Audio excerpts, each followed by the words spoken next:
Alô, oi, boa tarde, Verônica, boa tarde aos colegas da Verônica, ao grupo de pesquisa, a todos que estão participando deste momento, né, de estudo e de discussão sobre o setor postal brasileiro.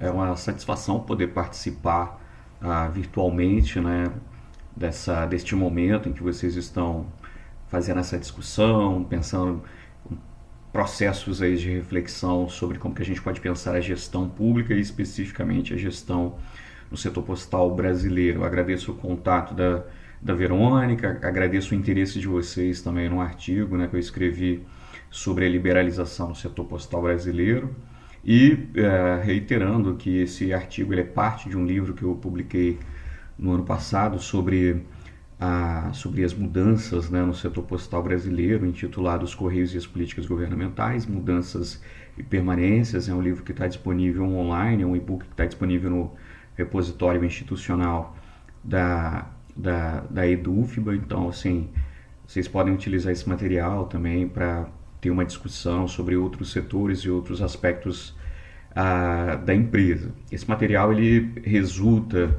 da minha tese de doutorado, que foi defendida na Unicamp em 2013, né, no programa de pós-graduação em Ciências Sociais. E está disponível aí alguns artigos, né, sobre a liberalização, sobre a reestruturação do setor postal brasileiro, enfim, sobre gestão de pessoas, como que a gente tem questões de gênero que também são específicas dentro do setor postal brasileiro, um setor que é tem uma força de trabalho no setor operacional que é bastante masculina, né? Então a gente tem esse predomínio, esse recorte aí.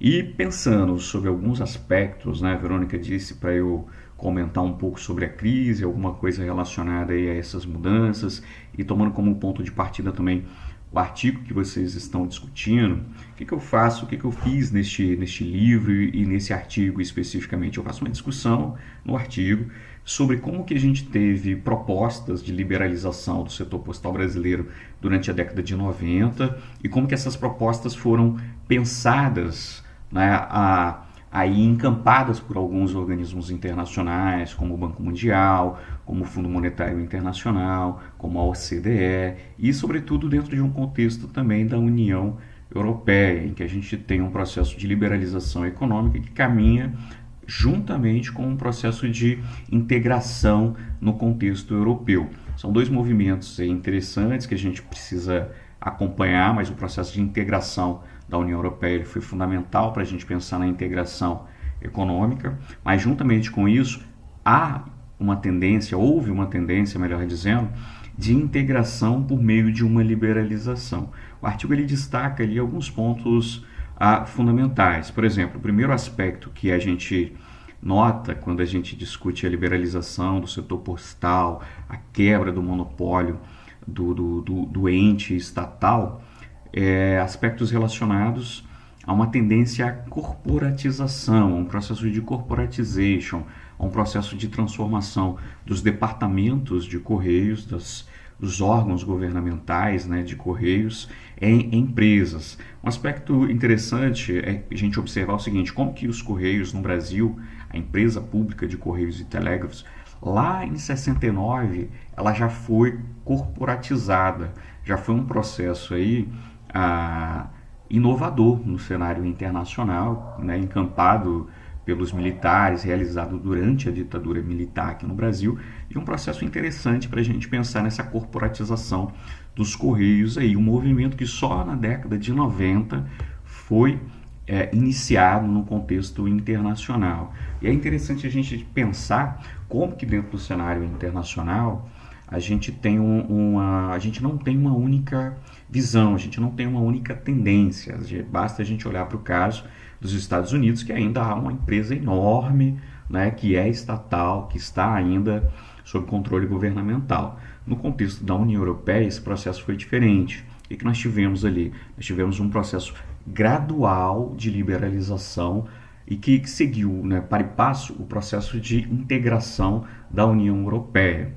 A gente observa que houve mudanças profundas ali do ponto de vista de uma reestruturação dos organismos governamentais, um processo de reestruturação produtiva dessas empresas, processo de flexibilização, de mudanças nas relações trabalhistas, de incorporação de novas ferramentas, né, na gestão do trabalho, na gestão da rotina organizacional, juntamente com o processo de transformação desses entes, né, desses entes estatais em empresas. Então a gente teve um processo muito rápido, muito intenso de transformação de um departamento em uma empresa, e muitas vezes não só numa empresa pública, mas também já num processo gradual de liberalização do mercado por meio de diversos IPOs, né, que intensificaram um processo de corporatização e que resultaram no conjunto da União Europeia em processos de privatização dessas empresas. A tendência foi essa, e eu acho que um dos casos mais interessantes é o caso da Alemanha, que esse processo foi intenso e nós temos hoje uma mega corporação internacional, né, que lidera o setor de logística mundialmente, né, que resultou aí desse processo de corporatização. Aqui no Brasil é interessante a gente fazer esse paralelo, que durante o governo de Fernando Henrique Cardoso houve uma tentativa de liberalização do setor postal brasileiro, né? A gente sabe que desde a década de 70 há normativas, né, de 78 especificamente, há normativas que apontam para a necessidade de manutenção do monopólio postal brasileiro. O monopólio que ele está vinculado principalmente ao setor de cartas e não ao setor de encomendas, que é um setor que está aí aberto à competição. De qualquer forma, houve na década de 80, na primeira metade da década de 90, uma certa perseguição a empresas, a entidades que tentavam entrar nesse mercado dos Correios. Então a Polícia Federal ela foi acionada, vários empresários foram intimados a depor, né, a prestarem esclarecimentos porque que eles estavam disputando esse mercado ou atuando, né, nesse mercado que estava sob monopólio. Ao mesmo tempo, o que nós tivemos? O início ali do governo Fernando Henrique Cardoso, uma tentativa já de elaboração de um projeto de modernização dos Correios, um projeto de modernização operacional, de transformação da estrutura de atendimento, da estrutura de prestação dos serviços, mas também, isso lá em 1998, de um projeto de liberalização, de criação do sistema brasileiro de Correios e Telégrafos, e dentro desse sistema, que seria um sistema postal, né, de uma forma integrada, nós teríamos os operadores estatais públicos e privados operando. O operador estatal seria a ECT e os operadores públicos que poderiam disputar livremente o mercado. Acontece uma coisa muito interessante, né, que durante aí de 98 especificamente, quando a lei postal ela foi apresentada, né, 98, 99, 2000 até 2001, houve um processo intenso em que entidades patronais, sobretudo, isso que é interessante, que entidades patronais fizeram uma leitura equivocada do processo de liberalização postal. Equivocada por quê? Porque o objetivo, a estratégia desses setores era ter acesso ao mercado postal.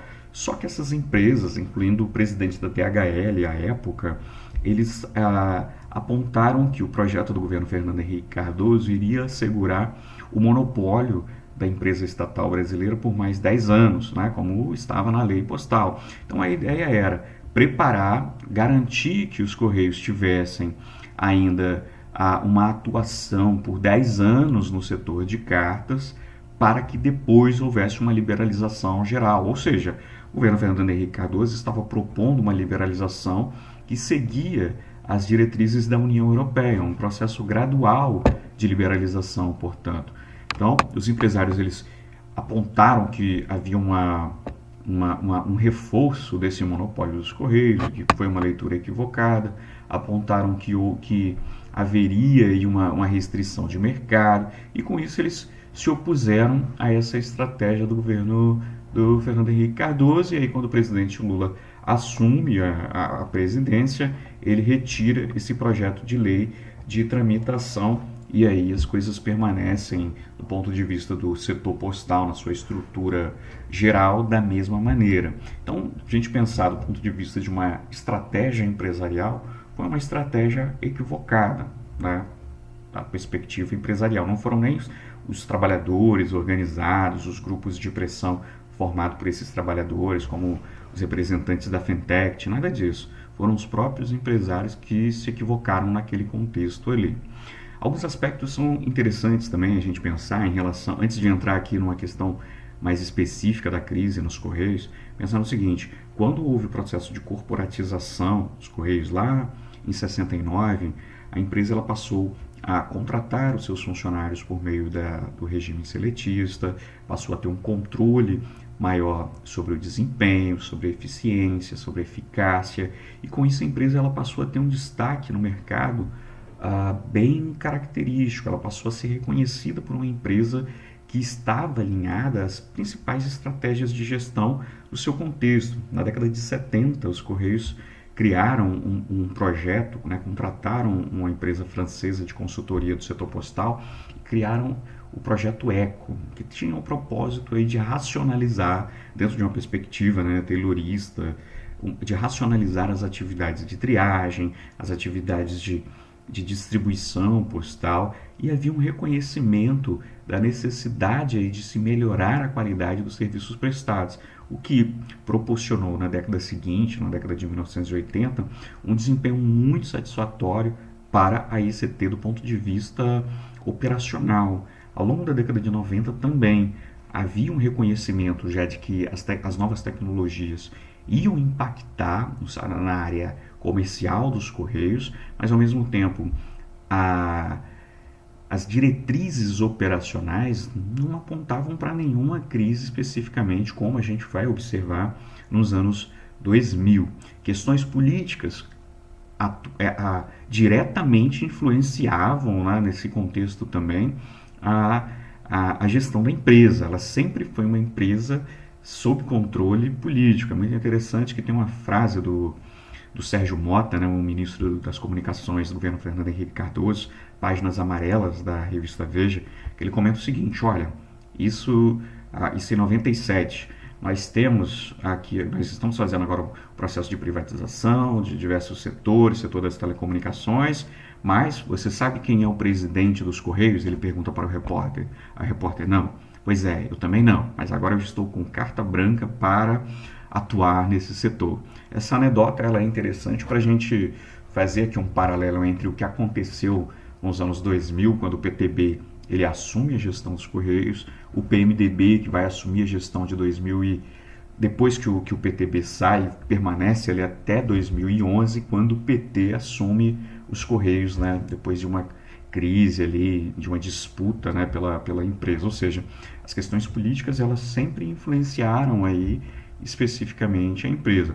Aí do ponto de vista operacional, houve sempre uma entrega satisfatória dos resultados da empresa. O que aconteceu então que a gente passou a ter, a partir da década de 2000, uma discussão enorme sobre a crise no setor postal brasileiro? Bom, aí a gente precisa analisar algumas variáveis aqui. A primeira variável está relacionada ao setor da rede aérea noturna postal, porque a empresa ela dependia e depende ainda de uma articulação operacional para que as suas encomendas sejam distribuídas, sejam levadas, né, entre os diversos pontos do território nacional que ela tem a sua atuação. E ao mesmo tempo houve problemas enormes de contratação aqui de empresas, de diversos setores, sobretudo de empresas mesmo, né, que não conseguiram fazer um acompanhamento adequado das necessidades dos Correios. A gente tem aqui por exemplo, uma comissão, foi instalada uma comissão, né, a Comissão de Fiscalização e Controle da Câmara dos Deputados em 2010, com a proposta de fiscalização e controle número 113, que solicitou ao Tribunal de Contas da União uma auditoria na ECTRE para verificar os constantes atrasos e apontaram exatamente aí o próprio TCU, o problema na rede postal aérea noturna como um dos principais gargalos da empresa, né, aí na década de 2000. E aí é interessante a gente pensar como que em 2011, já no governo de Dilma Rousseff, houve uma alteração na estrutura da empresa, uma estrutura no estatuto, no regimento dos Correios, visando o quê? Acelerar o processo de corporatização nos Correios, deixando a empresa de não ter de não estar sob a lei das SA para que fosse submetida à lei das SA, ou seja, personificando, né, o objeto da empresa, a sua área de atuação, o seu processo de internacionalização e ao mesmo tempo possibilitando que ela atuasse e criasse empresas subsidiárias para que pudesse atuar, inclusive, dentro de um setor de cargas, de um setor logístico, visando sanar exatamente esse problema da rede postal aérea noturna. Acontece que não foi criado, houve aí uma especulação para a criação, né, do trem-bala de Campinas para o Rio de Janeiro, mas ficou exatamente na especulação, não foi criado, etc. Bom, além disso, um outro lado é que houve vários processos de demissão voluntária nos Correios na década de 2000, principalmente a partir de 2008. E qual é o problema desses programas de demissão voluntária nos Correios, principalmente no setor operacional? Porque há uma dependência muito grande ainda de carteiros no processo de distribuição. Né? E os processos e os PDVs, eles focaram aqueles trabalhadores, claro, né, mais idosos, os trabalhadores com problemas de saúde, trabalhadores que tinham já um tempo de casa e que poderiam ter determinadas doenças ocupacionais, etc. Com qual objetivo, com qual foco? Diminuir exatamente o custo, né, com a folha de pagamentos, com a folha de pessoal. Então, o presidente da empresa à época ele tinha esse propósito, né? Era o Carlos Henrique Custódio. Ele até fala, olha, eu estou entregando, comentou, estou entregando vários resultados para a empresa, estou trabalhando muito mais com Excel do que com Word, com menos palavrório, com menos blá blá blá e com mais questões financeiras, né? Só que aí ele cometeu um cálculo que foi equivocado, que os próprios militares tinham já nos relatórios lá do Projeto Eco a constatação de que você não teria condições de substituir, pelo menos os carteiros, um prazo imediato. Por quê? Porque a atividade deles, ao contrário da atividade interna de triagem, ela não pode ser ainda mecanizada, né, automatizada, o processo de distribuição. E aí ele passou a demitiu vários trabalhadores e isso intensificou a crise operacional. Isso gerou um atraso maior, e esse atraso maior associado a questões políticas, a processos de corrupção, a um aparelhamento na empresa por parte de alguns partidos políticos, sobretudo nesse contexto aí do PMDB, resultou nessa presença constante dos Correios na mídia. Então aqui a gente verifica que houve sim, de fato, uma interferência política, uma interferência administrativa e uma crise também que é operacional. Tem uma questão aqui muito interessante da gente pensar, está relacionada ao core business, né, do setor postal, que é, olha, as mudanças tecnológicas, elas vão acabar com o setor postal? A resposta é não. Por quê? Porque a gente tem uma mudança na natureza dos objetos postais que são distribuídos. Mas nós temos também uma possibilidade enorme de você atuar em outros setores, que é o que empresas como DHL, FedEx estão fazendo, ou seja, atuando no comércio, atuando no setor de transporte de cargas, de encomendas, em logística integrada, no processo de logística reversa, de você diversificar. Em outros contextos, no caso ali da União Europeia, o processo de liberalização, ele esteve associado também com o processo de criação de subsidiárias e de fragmentação das empresas. Então, aquilo que foi criado no Brasil como um setor, como um banco postal, que na verdade não é um banco postal, é um prestador de serviços, em outros contextos a gente teve sim a criação de um banco postal para prestar serviços para uma população de baixa renda, né? Aqui no nosso caso seria o caso de se pensar na sua necessidade, já que nós temos bancos públicos como a Caixa, o Banco do Brasil, etc. Mas seria evidente, assim, seria muito interessante a possibilidade de você criar uma subsidiária de transporte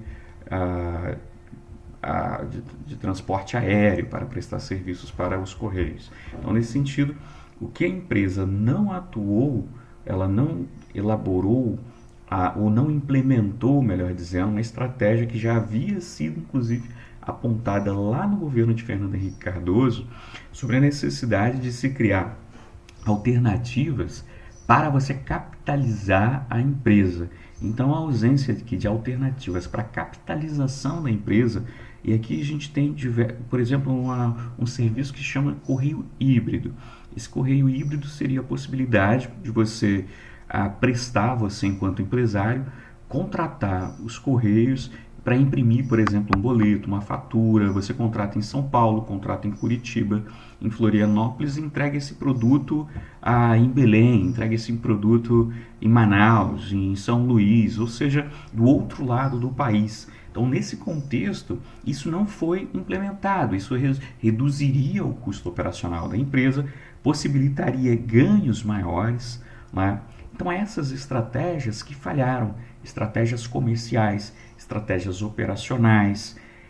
Então, Tadeu, o que a gente pode pensar? A privatização, ela é a melhor alternativa hoje para a ECT, para os Correios? A minha resposta é: esta não deve ser a primeira opção, né? Do ponto de vista gerencial, a gente pode pensar aqui numa estratégia de abrir o capital da empresa, buscando levar novas ferramentas, alinhar os Correios com as tendências de mercado. Então, um IPO seria interessante para você oxigenar, sobretudo, ou colocar a empresa sob o escrutínio direto de uma governança corporativa independente, uma governança corporativa que não fosse vinculada diretamente às questões político-administrativas, né? Porque os gestores, eles são nomeados também, claro, né, pelos blocos políticos que estão no poder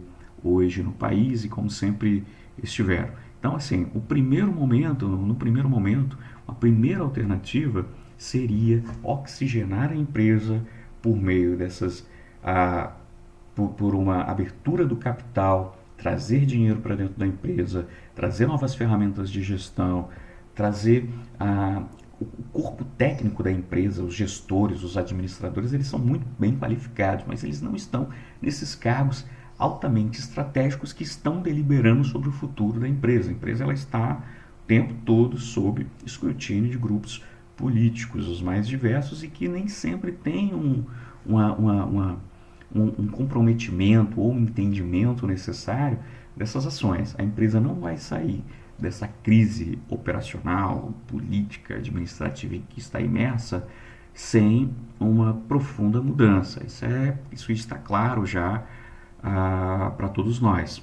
Mas seguindo a tendência, né, que eu apresento no artigo que vocês leram, o primeiro processo é de corporatização. Então a gente pode pensar, olha, houve, né, alteração do estatuto da empresa, do seu regimento, já houve essa necessidade. Essa necessidade, ela foi sanada. Então, o que a gente tem? Nós temos instrumentos hoje para intervir no setor comercial, para intervir no setor operacional, na necessidade de criação de uma subsidiária, talvez, de transporte aéreo para a empresa para sanar esse problema. Ao mesmo tempo, a gente tem que buscar aqui elementos para afastar um pouco essa questão política que ela é tão intensa dentro da empresa.